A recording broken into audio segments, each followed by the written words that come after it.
ذالکم اللہ فأنا تؤفکون۔ صدق اللہ مولانا العظیم وبلغنا رسولہ النبی الکریم الامین، ونحن علی ذالک لمن الشاہدین والشاکرین والحمد للہ رب العالمین۔ رب اشرح لی صدری ویسر لی امری واحلل عقدۃ من لسانی یفقہوا قولی۔ اللہم ارنا الحق حقا وارزقنا اتباعہ وارنا الباطل باطلا وارزقنا اجتنابہ۔ اللہم ارنا الاشیاء کما ہی، ان اللہ وملائکتہ یصلون علی النبی یا ایہا الذین آمنوا صلوا علیہ وسلموا تسلیما۔ اللہم صل وسلم علی سیدنا و مولانا محمد وعلی آل و اصحاب سیدنا و مولانا محمد وبارک وسلم وصلی علیہ۔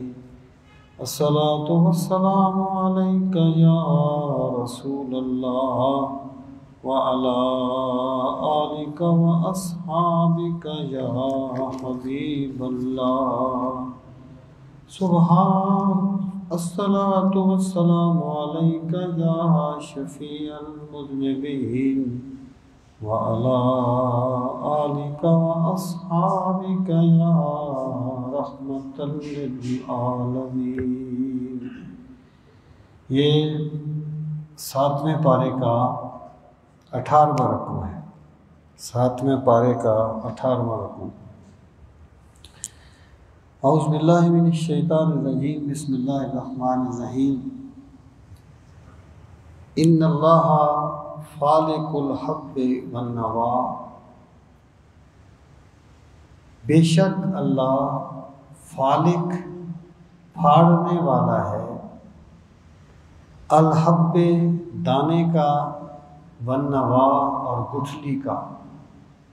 بے شک اللہ تعالیٰ دانے اور گٹھلی کو پھاڑنے والا ہے۔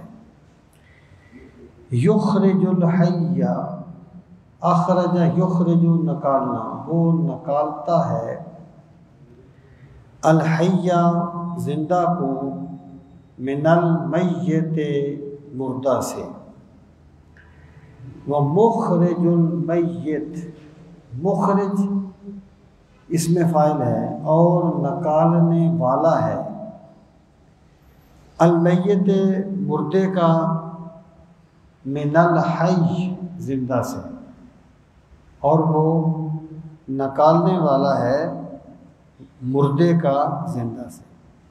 ذالکم اللہ، یہ ہے تمہارا اللہ، فأنا تؤفکون، فأنا پس کہاں، تؤفکون تم بہکائے جا رہے ہو، تم کہاں بہکائے جا رہے ہو۔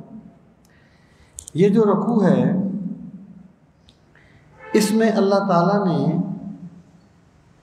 اپنی ذات پر آفاقی دلائل کو بیان فرمایا۔ اس کا ماقبل سے ربط بالکل واضح ہے کہ حضرت ابراہیم علیہ السلام نے اپنی قوم کے سامنے جس عقیدہ توحید کو بیان کیا تھا، اور آپ نے ستارے، چاند اور سورج کی ربوبیت کے دعوے کو رد کیا تھا، اور ایک مسکت دلیل کے ساتھ کہ جس کا ان کے پاس کوئی جواب نہیں تھا۔ اور پھر اللہ تعالیٰ نے مختلف انبیاء کرام کا ذکر فرمایا تھا کہ وہ اسی توحید کے پیغام کو لے کر آئے تھے،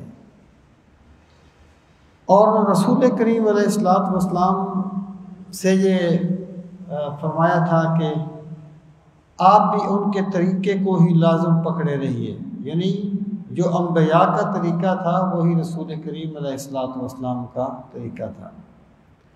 اس کے بعد جو اگلا رکوع تھا پچھلا جو ہم نے پڑھا تھا، اس میں یہ تھا کہ اللہ تعالیٰ نے اس چیز کو بیان فرمایا تھا کہ انبیاء کرام جو دعوت کو لے کے آتے ہیں، توحید کی دعوت کو، یعنی اگر انبیاء کرام نہ بتاتے تو ہم کیسے جانتے کسی چیز کو؟ جیسے زمانہ جاہلیت میں کچھ ایسے لوگ تھے جنہیں حنفاء کہا جاتا تھا، جن میں حضرت عمر کے ایک بھائی تھے نفیل، اور بھی ایسے لوگ تھے۔ وہ اس نتیجے پر پہنچے تھے کہ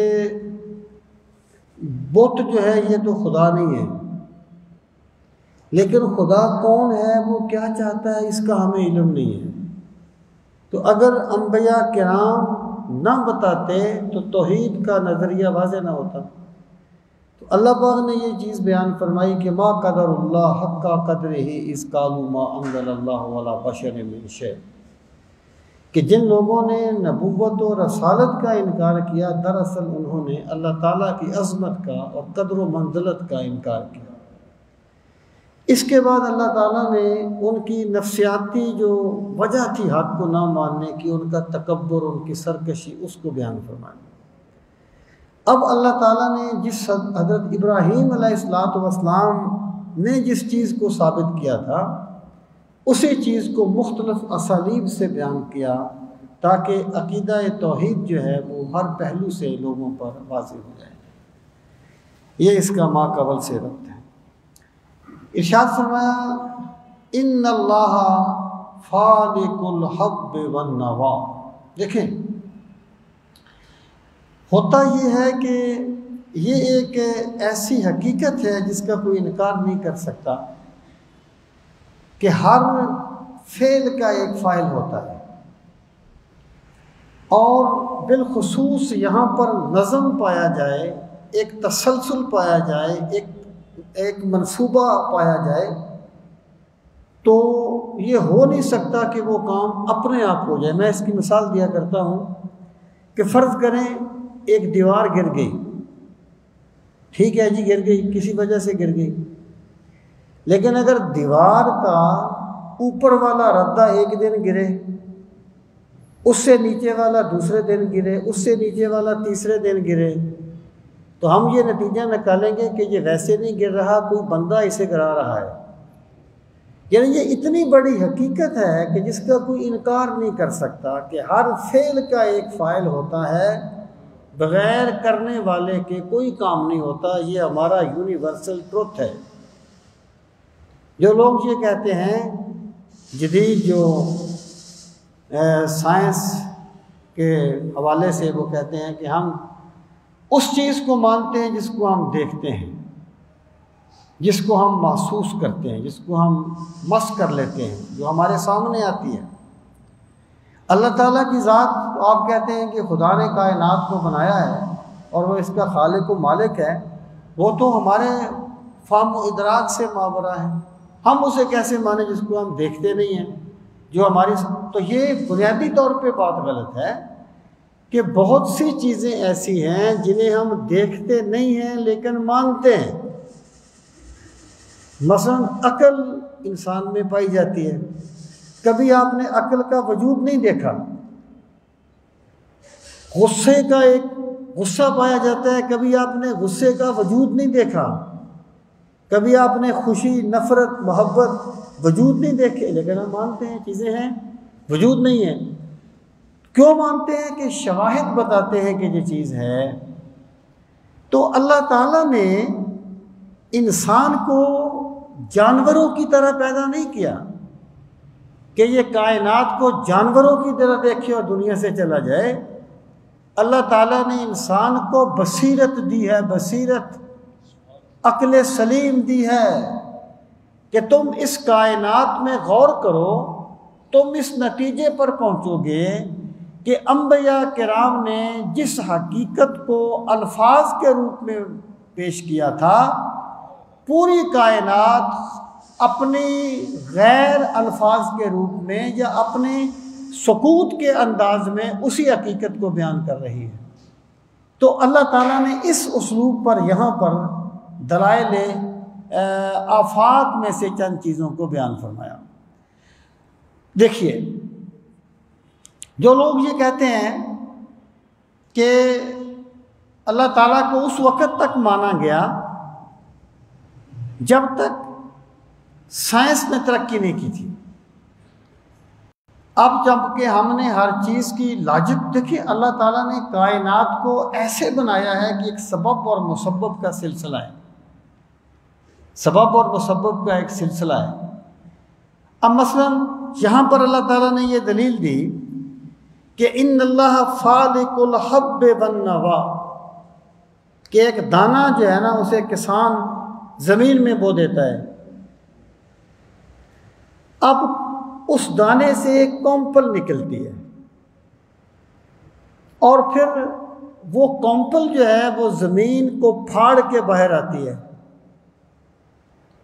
پھر جب وہ بڑا ہوتا ہے تو پھر قدرت کا جو نظام ہے وہ اس کو بڑا کرنے میں مدد دیتا ہے، یہاں تک کہ ایک ایسا مرحلہ آ جاتا ہے جب وہ ثمرات سے یا دانوں سے وہ جو کمپل ہوتی ہے، وہ جو ایک یعنی وہ بن جاتی ہے، اس میں دانے لگ جاتے ہیں، پھل لگ جاتے ہیں۔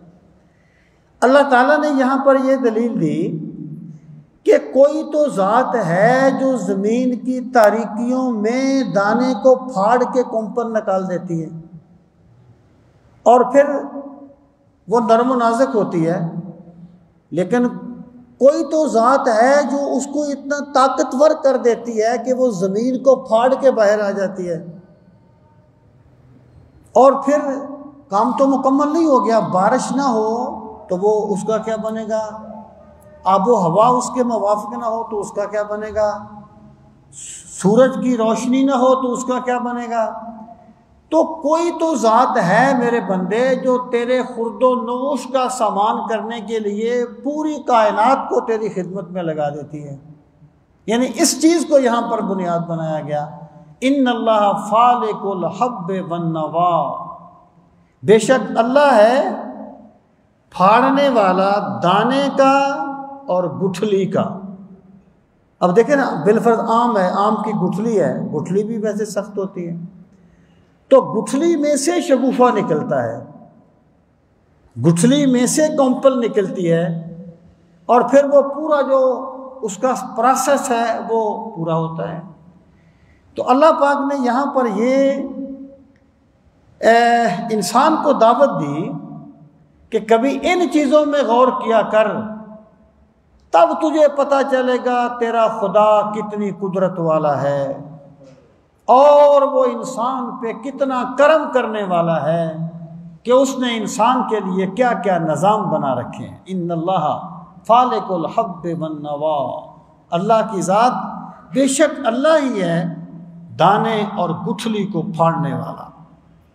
اقبال نے کہا تھا، پالتا ہے بیج کو مٹی کی تاریکی میں کون، کون دریاؤں کی موجوں سے اٹھاتا ہے سحاب، اور کون لایا کھینچ کر پچھم سے بادے سازگار، خاک یہ کس کی ہے، کس کا ہے نور آفتاب، اور کس نے بھر دی موتیوں سے خوشہ گندم کی جیب۔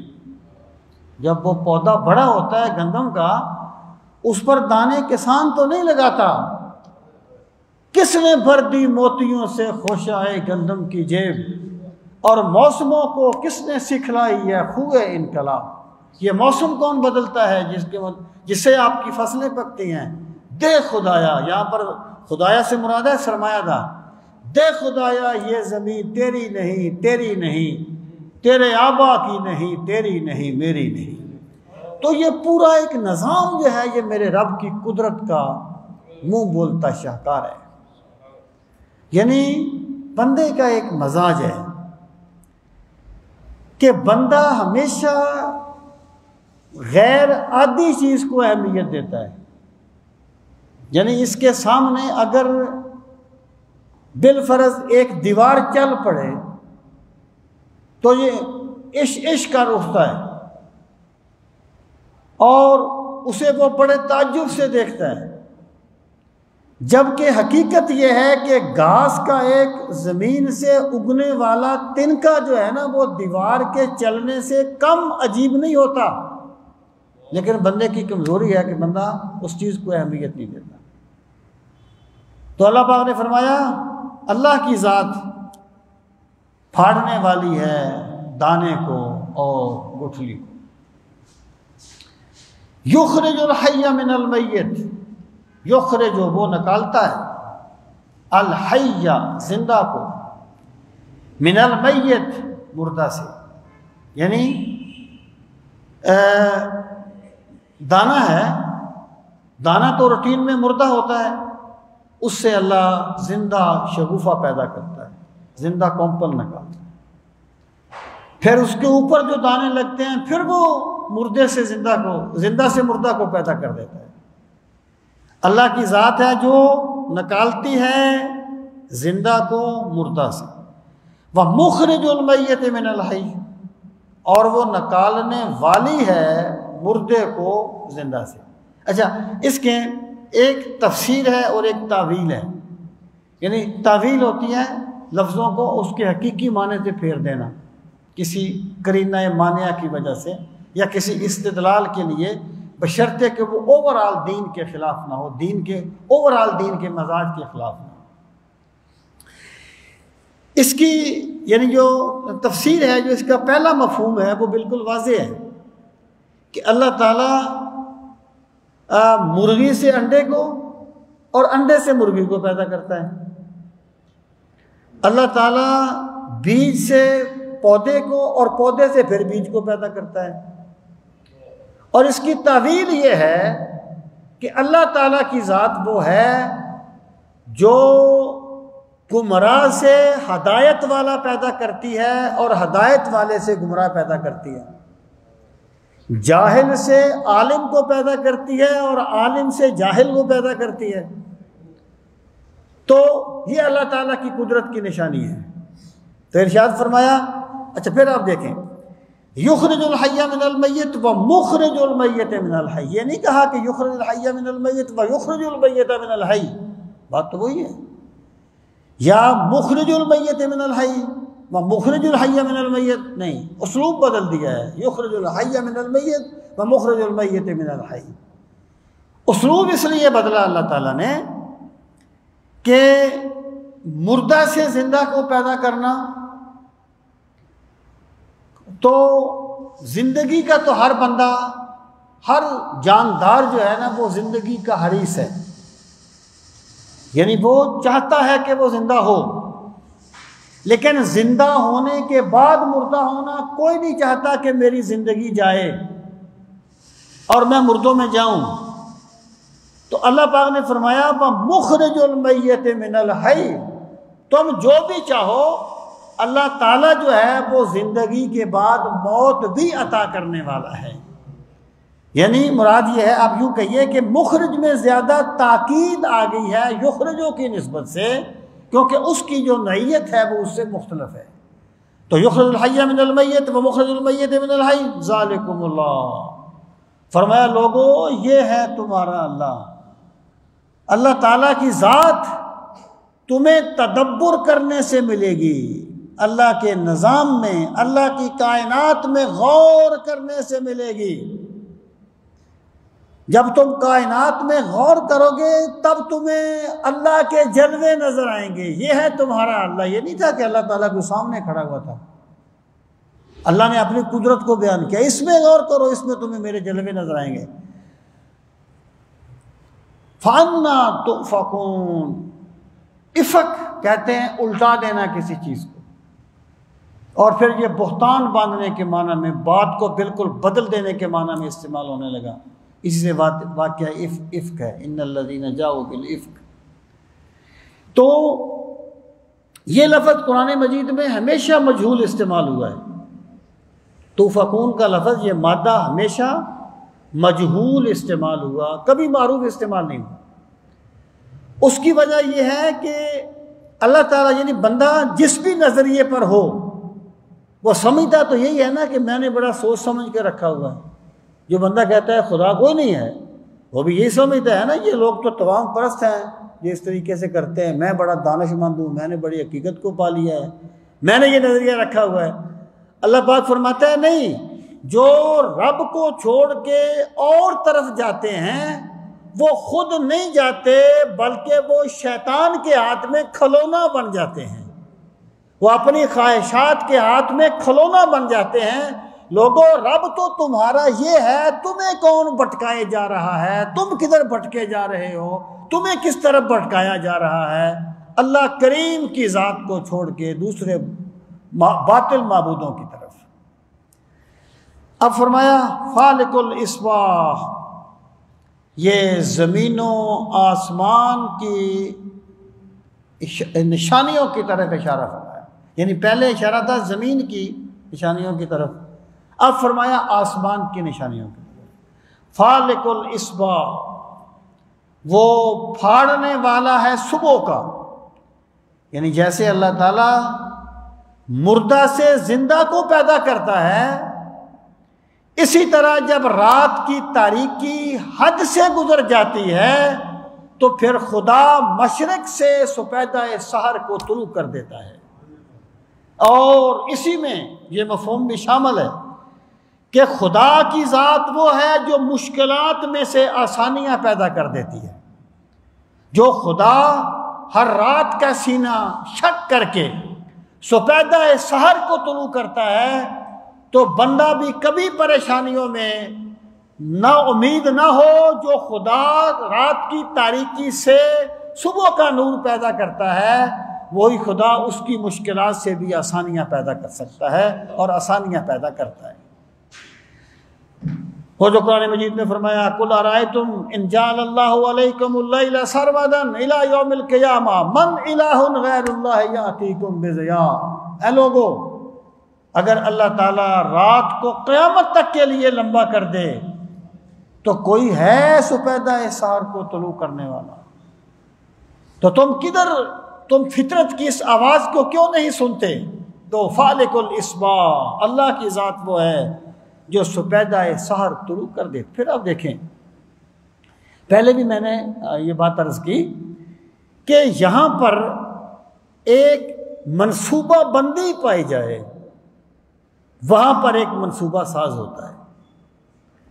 یعنی ہمارے جو کیلنڈر بنتے ہیں، کتنے صاحب، وہ ہمارا ایک ساتھی تھا فیصل آباد میں، اس نے تو کوئی 100 سال کا بنا دیا تھا، اور اس نے یہ مجھے بھیجا، یہ اس مرتبہ میں نے شاید یہ سیو بھی کیا ہو۔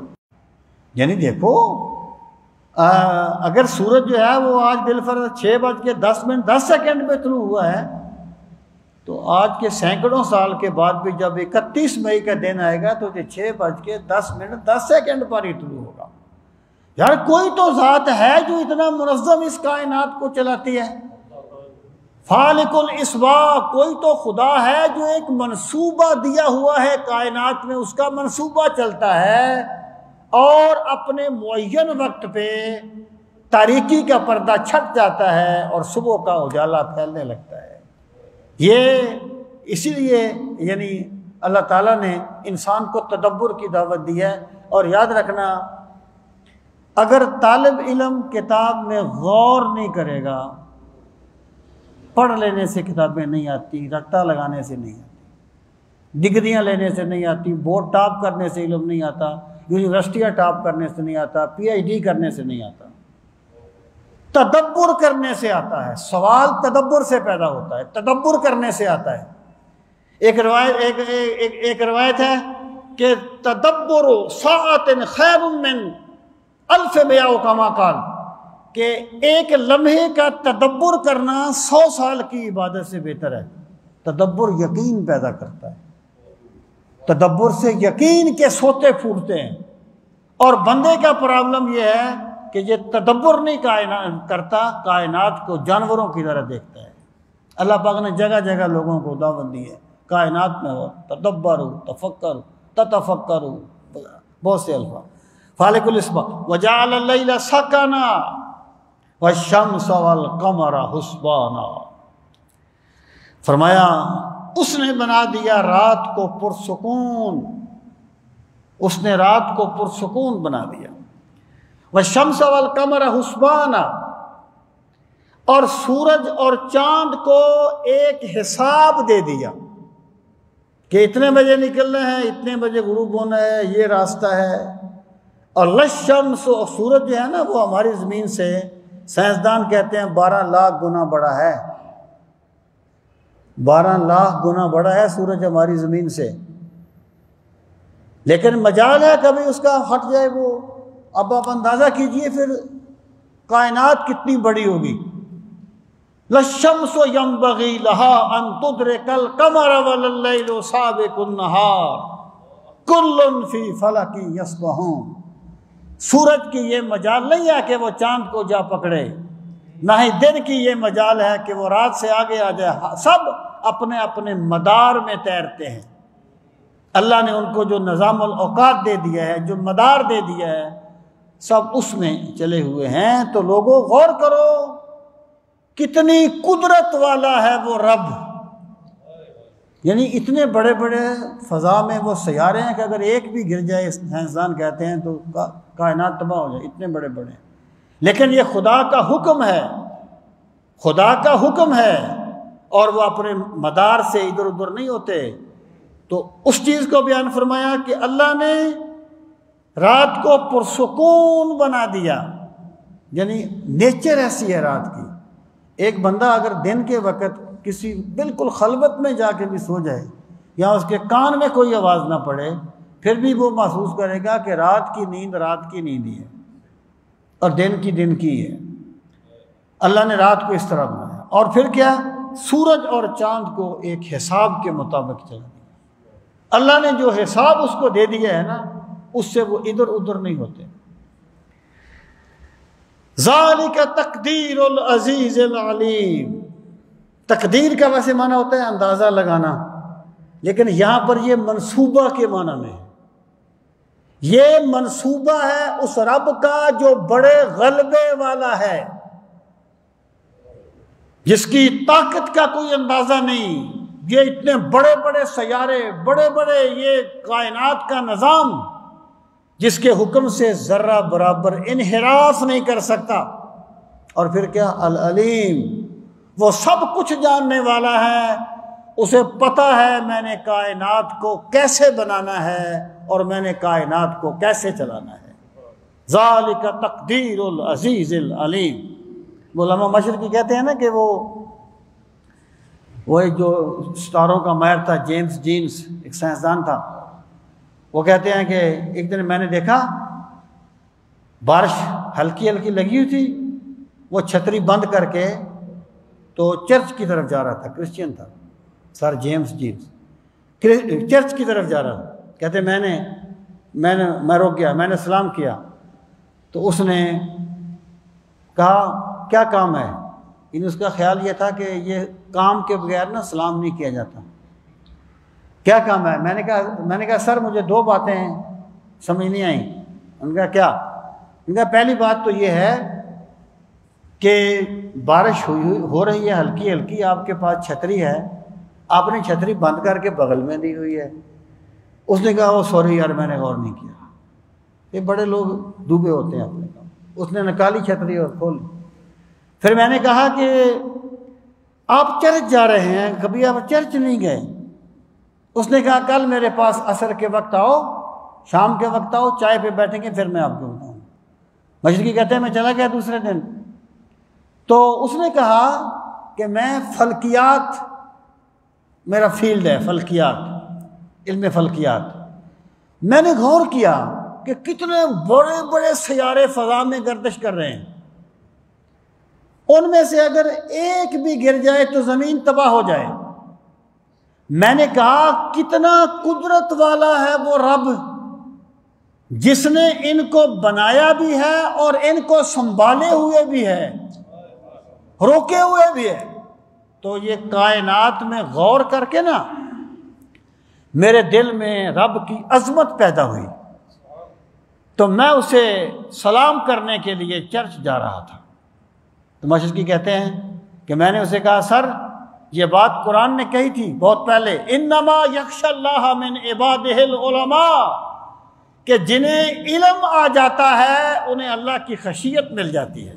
یہ جو ہے نا، یہ جو آیت ہے اس سے پیچھے پہاڑوں کا ذکر ہے، مختلف رنگوں کے پہاڑوں کا ذکر ہے، اس کے بعد یہ آفاق کے بارے میں ہے، اس پس منظر میں. باقی تو ہر علم قابل تحسین ہے نا.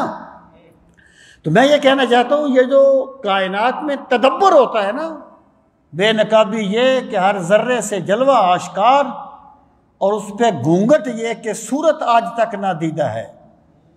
اللہ نے اپنے جلوے کائنات میں دکھایا ہے، لیکن اس نے اوپر اسباب کا ایک پردہ ڈال دیا ہے، اسباب کا ایک پردہ ہے.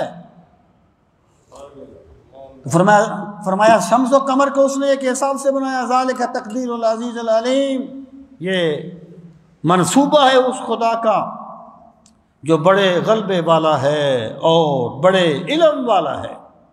وَهُوَ الَّذِي، وہ وہی تو ہے جس نے جعل بنا دیا لَكُمْ تمہارے لیے النجوم ستاروں کو. اللہ نے تمہارے لیے ستاروں کے چراغ روشن کر دیے. لِتَهْتَدُوا بِهَا، تاکہ تم ان کے ساتھ ہدایت پا سکو، سیدھا راستہ معلوم کر سکو. یعنی اس وقت ستاروں سے ہی لوگ راستے معلوم کرتے تھے، اور ستاروں سے یہ ہماری جو پچھلی جنریشن تھی وہ بھی ستاروں سے بہت کچھ، ستاروں کی روشنی میں وہ بھی بہت کچھ بتا دیتے تھے. ایون وہ وقت کے بھی بڑے ایگزیکٹ اندازے لگا لیا کرتے تھے. پھر جیسے جیسے وقت گزرتا گیا بندہ فطرت سے دور ہوتا چلا گیا، یہ ایک الگ بات ہے. لِتَهْتَدُوا بِهَا، تاکہ تم ان سے ہدایت پاؤ. فی ظلمات البر والبحر، خشکی اور تاریکیوں میں. قد فصلنا الآیات، تحقیق ہم نے تفصیل سے بیان کر دی آیات. یہاں پر آیات کس کو کہا گیا؟ سورج، چاند، ستارے، ان میں تدبر کرنے کو. ہم نے اپنی آیات کو مفصل طور پہ بیان کر دیا. لِقَوْمٍ يَعْلَمُونَ، اس قوم کے لیے جو جانتی ہے. دیکھیں فعل جو ہوتا ہے وہ کبھی کبھی ارادہ فعل کے معنی میں آتا ہے. یہاں پر یہ فعل ارادہ فعل کے معنی میں ہے کہ ہم نے اسے تفصیل سے بیان کر دیا. بیان تو سب کے لیے کر دیا نا، جیسے فرمایا ھدی للمتقین. یہ تو نہیں ہے کہ قرآن صرف متقین کے لیے ہدایت ہے، ہدایت تو سب کے لیے ہے، لیکن ہدایت پائیں گے وہ جو تقوی اختیار کرنے والے ہوں گے، جو تقوی اختیار کرنا چاہیں گے. یہاں پر بھی فعل ارادہ فعل کے معنی میں ہے کہ یہ واضح نشانیاں ان کے لیے ہیں جو جاننا چاہتے ہیں رب کی عظمتوں کو، جو جاننا چاہتے ہیں کائنات کے خالق کو اور کائنات کے رب کو. لِقَوْمٍ يَعْلَمُونَ. اب فرمایا وَهُوَ الَّذِي أَنشَأَكُم مِّن نَّفْسٍ وَاحِدَةٍ، اور اب آفاق کے بعد انفس، دلائل آفاق کے بعد دلائل انفس کی طرف رجوع فرمایا. وَهُوَ الَّذِي، وہ وہی تو ہے، انشأکم، جس نے تمہیں پیدا کیا، من نفس واحدہ، ایک جان سے. یہ ہماری جدید سائنس نفس سے مراد جسومہ لیتی ہے. بہرحال پتہ نہیں کل کو کچھ اور کہہ دیں، اس لیے ہم اپنے فہم قرآن کی بنیادیں سائنس پر نہیں رکھ سکتے. سائنس کے نظریات بدلتے رہتے ہیں. قرآن کریم جو بات کرتا ہے وہ وہی بات ہے جو اس وقت کے بدوؤں نے بھی بخوبی سمجھ لی تھی. باقی ساری چیزیں ہو سکتی ہیں کہ ایسا ہو، لیکن بندہ اس پر اس طرح بنیاد نہیں رکھ سکتا. مثلا قرآن نے کہا کہ یخرج الحی من المیت، مخرج المیت من الحی. سائنس تو آج تک نہیں مانی کہ مردہ سے زندہ نکل سکتا ہے. تو کیا ہم قرآن کریم کی اس آیت کو استغفر اللہ اس میں کوئی شک پیدا کریں گے؟ نہیں. ہمارا ایمان اللہ کے کلام پر ہے، انسانی سوچ پر نہیں. انسانی سوچ تو بدلتی رہتی ہے، سائنس کتنے اپنے نظریات بدلتی ہے، اس پر بنیاد نہیں ہو سکتی. تو مراد یہ ہے اللہ کی ذات وہ ہے جس نے تمہیں پیدا کیا ایک نفس سے، حضرت آدم علیہ السلام سے، مختلف مزاج، مختلف رنگوں، مختلف قد کاٹ، کبھی آپ نے غور کیا؟ یعنی حضرت آدم کی اولاد ہیں، لیکن جو لوگ حج عمرہ کرنے گئے ہیں وہ دیکھتے ہیں، بہتر سمجھتے ہیں کہ بندے کو آپ دیکھ کے سمجھ لیتے ہیں یہ کس ملک کا ہوگا، یعنی ان کی ساخت ایسی ہوتی ہے۔ یہ بھی میرے رب کی قدرت ہے کہ اس نے ایک قطرہ آب سے انسانوں کو اس طریقے سے تخلیق فرمایا ہے، اور پھر فرمایا فَمُسْتَقَرٌ وَمُسْتَوْدَى، تم پیدا ہو گئے، یہاں بھی تم بے بس ہو۔ انسان اپنی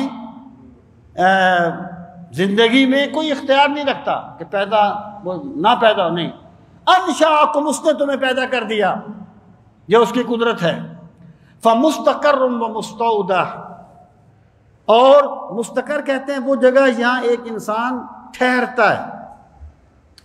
مستودع ودیت سے نکلا ہے، ودیت کہتے ہیں امانت کو، تو تمہارا ایک ٹھہرنے کی جگہ ہے اور ایک تمہاری امانت کی جگہ ہے۔ اب اس میں مختلف قول ہیں کہ مستقر اور مستودع سے کیا مراد ہے۔ ایک قول یہ ہے کہ مستقر سے مراد ہے زمین، یا انسان ٹھہرتا ہے، وَلَكُمْ فِي الْأَرْضِ مُسْتَقَرٌّ وَمَتَاعٌ إِلَىٰ حِينٍ، یہ اس پر دلیل ہے۔ اور مستودع سے مراد ہے قبر، یا انسان کو بطور امانت رکھا جاتا ہے، پھر وہ زندہ ہو کے اللہ کی بارگاہ میں چلا جائے گا، یعنی اس کو وہاں پر رکھ دیا جاتا ہے۔ اور ایک قول یہ ہے کہ مستقر سے مراد باپ کی صلب ہے اور مستودع سے مراد ماں کا پیٹ ہے۔ ایک اور اس کے برعکس بھی ہے۔ بہرحال اللہ تعالیٰ اس چیز کو بیان فرماتا ہے کہ تمہارا رب وہی ہے جس نے تمہیں پیدا کیا، تمہاری زندگی بھی اس کے ہاتھ میں ہے، تمہاری موت بھی اس کے ہاتھ میں ہے۔ جس بندے نے اپنی بے بسی کو سمجھ لیا نا، اس نے خدا کی قدرت کو سمجھ لیا۔ جس بندے نے یہ سمجھ لیا نا کہ میں بے بس ہوں، اس نے سمجھ لیا سب قدرتیں میرے رب کے پاس ہیں۔ فَمُسْتَقَرٌ وَمُسْتَوْدَى قَدْ فَصَّلْنَا الْآيَاتِ، تاکید ہم نے بیان کر دی اپنی آیات، نشانیاں، لِقَوْمٍ يَفْقَهُونَ، اس قوم کے لیے جو سمجھتی ہے۔ یہ فقاہت سے نکلا ہے، فقہ، علم الفقہ۔ فقہ کا لفظی معنی ہوتا ہے پھاڑ دینا کسی چیز کو، سمجھ کہتے ہیں۔ فقاہت کیا ہے؟ کہ بات کو چیر کے اس کی تہ تک پہنچ جانا۔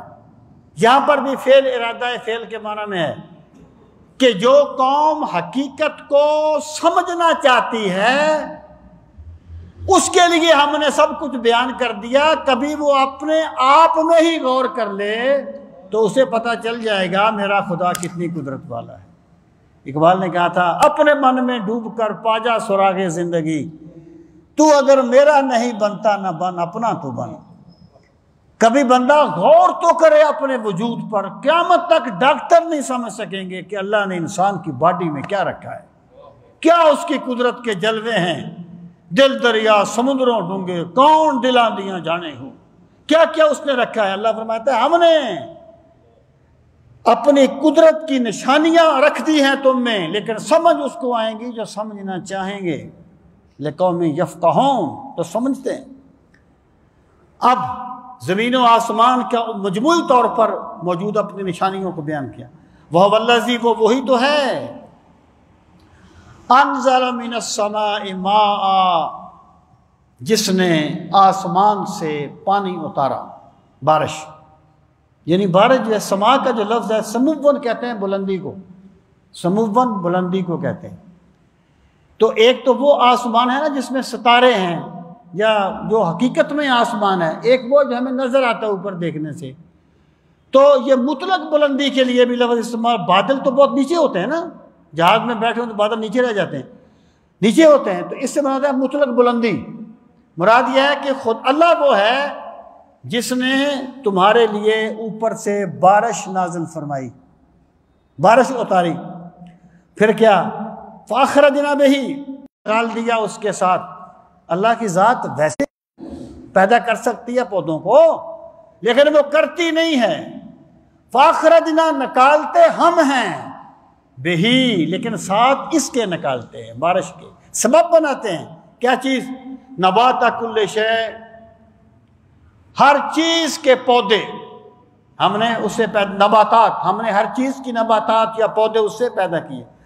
فاخرجنا منہ، ہم نے اس سے نکالی خضرن سبز پودے، نخرج منہ ہم نکالتے ہیں اس سے حبا متراکبا دانے تہ در تہ. یعنی کبھی آپ نے انار پہ دیکھیں، کیا میرے خدا نے موتی کم خوبصورت پروئے جاتے ہوں گے جو میرا خدا انار کے دانے پر ہوتا ہے. تہ در تہ ہم نے ان میں وہ یعنی دانے رکھے. وَمِنَ النَّخْلِ اور کھجوریں، من طلعها اس کے گھابے میں، کنوان ایسے گچھے ہوتے ہیں، دانیتن جو جھکے ہوئے ہوتے ہیں پھلوں کے بوجھ کی وجہ سے. وجنات اور باغات، من اعناب انگوروں کے، وزیتون اور زیتون کے، ورمان اور انار کے، مشتبہ وغیر متشابہ ایک دوسرے کے مشابہ بھی ہیں اور ایک دوسرے کے غیر مشابہ بھی ہیں. یعنی مراد کیا ہے کہ اللہ تعالیٰ کی ذات وہ ہے جس نے لوگوں بارش برسا کے اس طریقے سے اپنی قدرت کے جلوے دکھائے، اس طریقے سے پھل پیدا کیے، مختلف چیزوں کو پیدا کیا، اور تاکہ انسان جو ہے اس کا جو ذوق جمالیات ہے نا وہ بھی پورا ہوتا رہے اور اس کے خورد و نوش کا سامان بھی ہوتا رہے. دیکھیں اللہ تعالیٰ نے انسان کی نیچر یہ نہیں بنائی کہ اس نے صرف اپنا پیٹ بھرنا ہے. اللہ تعالیٰ نے انسان میں ایک ذوق جمالیات رکھا ہے. اگر صرف پیٹ بھرنا مقصود ہوتا تو وہ کوئی ایک چیز پیدا کر دیتا. اس نے اتنی چیزیں اس لیے پیدا کر دی کہ میرے بندے کا پیٹ بھی بھرے، اس کا ذوق جمالیات بھی پورا ہوتا رہے، اس میں اللہ نے جو ذائقے کی حص رکھی ہے وہ بھی پوری ہوتی رہے. اب یہ جو فرمایا مشتبہ وغیر متشابہ، اس سے مراد کیا ہے کہ بعض پھل ایک دوسرے سے ملتے ہیں اور بعض ایک دوسرے سے نہیں ملتے. یا اس کا مطلب یہ ہے کہ ایسا بھی ہوتا ہے کہ دیکھنے میں سب برابر ہوتے ہیں لیکن میرا خدا ایک ٹہنی پہ لگے ہوئے پھلوں کے ذائقے مختلف کر دیتا ہے. پھل ایک ٹہنی کے ہوتے ہیں لیکن ان کے ذائقے مختلف ہوتے ہیں. ایک بیل پر تربوز لگتے ہیں مختلف ہوتے ہیں، خربوزے لگتے ہیں مختلف ہوتے ہیں. اس کا مطلب یہ ہے، اس میں اللہ تعالیٰ نے یہ اشارہ فرمایا ہے. دیکھیں ملحد جو ہیں وہ یہ کہتے ہیں کہ ہم نے کائنات کی توجیہ کر لی ہے. جب ہمیں کائنات کی جب سائنس نے ترقی نہیں کی تھی تو لوگ کہتے تھے کہ یہ کام خدا نے کیا ہے. اب ہمیں سمجھ آ گئی ہے کہ یہ کام کیسے ہوتا ہے. مثلا فرض کیجئے گا بادلوں سے بارش برسی، ہم سمجھ گیا کہ کیسے برستی ہے. بات یہ ہے کہ اللہ تعالیٰ نے ان چیزوں سے اس چیز کو واضح فرمایا کہ جو کام نیچر کے تحت ہوتے ہیں نا وہ کبھی اپنے نتیجے سے پیچھے نہیں ہٹتے. یعنی کبھی نہیں ہو سکتا کہ آگ تو ہو لیکن گرم نہ ہو، برف تو ہو لیکن ٹھنڈی نہ ہو. اگر صرف بادلوں کا ہونا ہی بارش کا سبب ہوتا تو پھر ہر بادل بارش برساتے. قرآن کریم میں انسانی تخلیق کے مراحل کو بیان کیا گیا، پھر فرمایا مخلقہ و غیر مخلقہ، کہ جب ایک ماں باپ کے بچے پیدا ہوتے ہیں کسی کی تخلیق مکمل ہے کسی کی نامکمل ہے. ماں باپ تو ایک ہے نا، سارے فطرت کے وہ اسباب تو ایک ہیں، لیکن ایک بچہ مکمل تخلیق والا دوسرا نامکمل تخلیق والا. مراد یہ ہے لوگوں فطرت سب کچھ نہیں ہے، فطرت میرا جاری کردہ نظام ہے اور فاعل حقیقی میں ہوں. میں جس طرح چاہتا ہوں اس طرح کرتا ہوں. تو ایک درخت پہ پھل لگتے ہیں، ایک شاخ پہ لگتے ہیں، ذائقے ان کے مختلف ہوتے ہیں، دیکھنے میں ایک جیسے ہیں، میرے خدا نے ان میں ذائقے مختلف رکھے ہیں. مشتبہ وغیر متشابہ. اب فرمایا انظروا الی ثمرہ، دیکھا کرو اس کے پیدا کیے ہوئے پھلوں کی طرف۔ دیکھا کرو سے مراد اس طرح دیکھنا نہیں ایسے ہم پڑے ہوئے دیکھ لیتے ہیں، عبرت کی نظر سے دیکھنا، تدبر کی نظر سے دیکھنا کہ میرا خدا کتنا عظیم ہے کہ وہ آم کو میٹھا کر دیتا ہے، حالانکہ مٹھاس مٹی میں نہیں ہوتی، پانی میں نہیں ہوتی، چاندنی روشنی میں نہیں ہوتی۔ کوئی تو ذات ہے جو مٹھاس دے دیتی ہے، کوئی تو ذات ہے جو پھولوں کو خوشبو دے دیتی ہے۔ تو نے دیکھا ہے کبھی یہ دیدہ عبرت کے گل ہو کے پیدا خاک سے رنگی کبا کیوں کر ہوا؟ تو نے کبھی غور نہیں کیا کہ دیکھنے سے یہ مراد ہے۔ انظروا الی ثمرہ، دیکھو اس کے پیدا کیے ہوئے پھلوں کی طرف، وَيَنْعِهِ، اور اس وقت جب وہ پک جائیں اس وقت بھی دیکھا کرو۔ پکے ہوئے پھل کتنے خوبصورت لگتے ہیں، اللہ تعالیٰ کس طریقے سے ان کا نظام چلاتا ہے۔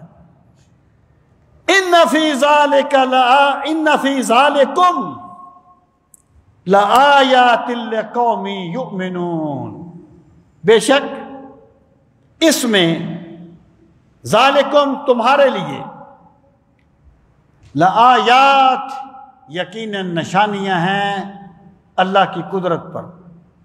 اللہ کی ایک سائنسدان تھا نا، وہ خدا کو نہیں مانتا تھا، یہ ویسے اس پر تو خیر اب کافی کتابیں ہیں، تو وہ نہیں مانتا تھا کہ کوئی خدا ہے، وہ نیچر کے سارا کچھ سپرد کر دیتا تھا کہ ایک پروسیس چلتا ہے۔ ایک مرتبہ وہ نا کان کی ساخت پہ غور کر رہا تھا کہ کان کیسے سنتے ہیں، پھر اس نے کہا وہ خدا جس نے کان بنائے ہیں وہ خود نہیں کائنات کی آوازیں سنتا ہوگا؟ یہ کیسے ہو سکتا ہے؟ جس خدا نے آنکھ بنائی ہے وہ خود نہیں کائنات کو دیکھتا ہوگا؟ ایک ڈاکٹر سے میں نے پوچھا، میرے گاؤں کا تھا، اللہ اسے خوش رکھے، تو میں نے اسے کہا، میں نے کہا ڈاکٹر صاحب ڈاکٹروں میں آج کل مذہب کی طرف رجحان بڑھ رہا ہے، نہیں اس کی بھی ماشاءاللہ داڑھی تھی، میں نے کہا ڈاکٹروں میں مذہب کی طرف رجحان عموماً آج کل بڑھتا ہے، اس کی کیا وجہ ہے؟ مجھے کہتا ہے کہ ڈاکٹر خدا کو بہت قریب سے دیکھتا ہے جب وہ انسان کی باڈی میں غور کرتا ہے، جب وہ انسان کی باڈی میں دیکھتا ہے نا تو وہ خدا کے بہت قریب ہوتا ہے، اس وقت وہ خدا کو بہت قریب سے دیکھ رہا ہوتا ہے۔ تو اللہ پاک نے فرمایا اس میں نشانیاں ہیں اس قوم کے لیے، لقوم یؤمنون، جو لوگ ایمان لانے والے ہیں۔ اس کے دو مطلب ہیں، ایک تو فعل کو فعل کے معنی میں رکھیے، مطلب کیا ہے کہ جب بندے کو ایمان کی آنکھ مل جائے تو پھر اسے کائنات میں خدا نظر آتا ہے، پھر اسے خدا کے جلوے نظر آتے ہیں، پھر اسے پہاڑوں کا جلال، اللہ کا جلال نظر آتا ہے، پھر اسے سمندروں کی روانی میں خدا کا حسن نظر آتا ہے، پھر اسے لہلہاتی فصلوں میں خدا کا جمال نظر آتا ہے، پھر اسے پھلوں میں رب کے جلوے نظر آتے ہیں جب ایمان مل جائے۔ اگر ایمان نہ ملے تو پھر بندہ جانوروں کی طرح دیکھتا ہے ان چیزوں کو۔ اور دوسرا اس کا مطلب کیا ہے؟ فعل، ارادہ ہے فعل کے معنی میں، کہ اس میں نشانیاں ہیں ان لوگوں کے لیے جو اللہ کو ماننا چاہتے ہیں، جو ایمان کے طالب ہیں، ان کے لیے نشانیاں ہیں، وہ کبھی ان میں غور کریں، کیونکہ اللہ نے انسان کا امتحان اس کی بصیرت میں رکھا ہے، اس کی بصارت میں نہیں، وہ غور کر کے حقیقت کو پائے۔ اب فرمایا کہ خدا کی شانیں تو یہ ہیں جو زمین، آسمان، انسان کا وجود، پوری کائنات میں اس نے بکھیر دیے ہیں، لیکن ان کا طریقہ کیا ہے؟ وَجَعَلُوا لِلَّهِ شُرَكَاءَ الْجِنِّ، اور انہوں نے بنا لیے اللہ کے لیے شریک، الجن، جنوں کو۔ یعنی ایک نظریہ تھا، وہ کہتے تھے کہ اچھی چیزوں کو اللہ نے پیدا کیا اور بری چیزوں کو شیطان نے پیدا کیا یا جنوں نے پیدا کیا، ایسے ان کا کوئی نظریہ تھا۔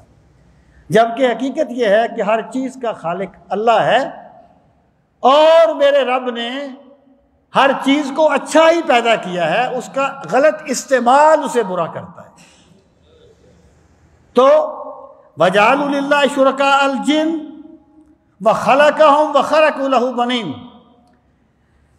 اور انہوں نے بنا لیے شریک جنوں میں سے، اور حالت کیا ہے؟ وَخَلَقَهُمْ، اللہ نے جنوں کو پیدا کیا ہے، شیطان کو خود اللہ نے پیدا کیا۔ وہ کہتے تھے کہ بری چیزوں کو اللہ نے پیدا نہیں کیا، بھئی شیطان کو اللہ نے پیدا کیا جو سب سے برا ہے، اور کیا ہے؟ اور دوسری بات یہ ہے، جو پیدا ہو جائے وہ خدا نہیں ہوتا، خدا وہ ہوتا ہے جو سب کو پیدا کرتا ہے۔ وَخَرَقُوا لَهُ بَنِينَ، اور انہوں نے گھڑ لیے اللہ کے بیٹے، جیسے حضرت عیسیٰ کو مان لیا، حضرت عزیر، وَبَنَاتٍ، اور اللہ کی بیٹیاں، جیسے مشرکین مانتے تھے، بغیر علم، جہالت کی وجہ سے۔ یعنی اللہ کے بارے میں جو کچھ بھی پتہ چلے گا وہ وہی سے چلے گا، باقی سب کچھ بندے کا اپنا ظن و تخمین ہے، جہالت کی بنیاد پر وہ کہتا ہے۔ سبحانہ، اللہ اس سے پاک ہے کہ اس کا کوئی بیٹا ہو، اللہ اس سے پاک ہے کہ اس کی کوئی اولاد ہو، وتعالی، اور وہ بلند ہے اس سے، اما یصفون، جو کچھ وہ کہتے رہتے ہیں۔ اللہ کی شان سب سے بلند ہے، اس کا بیٹا نہیں ہے، وہ ہر چیز کا مالک ہے، ہر چیز کا خالق ہے۔ اللہ تعالی ہمیں دین کا فہم صحیح نصیب فرمائے۔ وما علینا الا البلاغ المبین۔ الحمد للہ رب العالمین والعاقبۃ للمتقین، الصلاۃ والسلام علی سید المرسلین وعلی آلہ واصحابہ اجمعین۔ ربنا آتنا فی الدنیا حسنۃ وفی الآخرۃ حسنۃ وقنا عذاب النار۔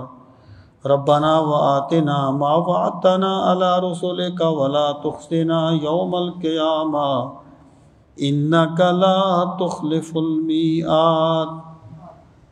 پروردگار عالم، ہم سب کی حاضری اپنی بارگاہ عالی میں قبول و منظور فرما۔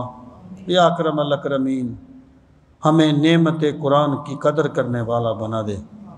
میرے مالک، ہمیں قرآن کریم کی تلاوت کا ذوق نصیب فرما۔ میرے مالک، فہم قرآن کے لیے ہمارے سینوں کو کشادہ فرما۔